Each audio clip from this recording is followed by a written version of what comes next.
चांद आइल बाटे यारवा कौना गलिया के चांद आइल बाटे यारवा कौना गलिया के मोनालिसा खाती छोड़ दे माया पाना मलिया के मोनालिसा खाती छोड़ दे माया पाना मलिया के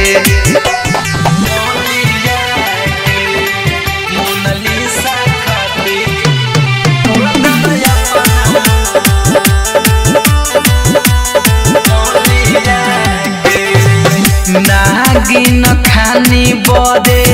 दुनु एक रखिया दिलवा में बस जाला ओ कर बतिया रे पाटन नागिन के लेखा दुनु बदे वो कर रखिया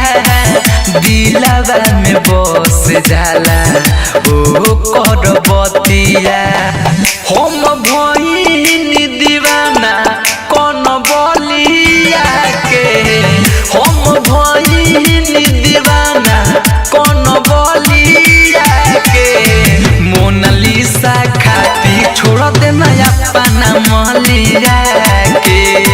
मोनालिसा खाती छोड़ दे माया पाना मलिया के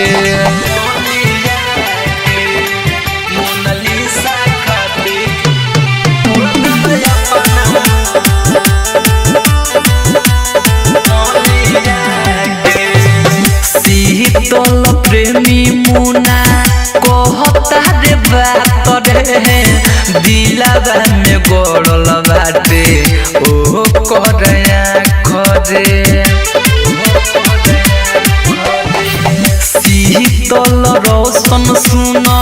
कहता रे बात रे दिलवा में बसल बाटे ओ करया खरे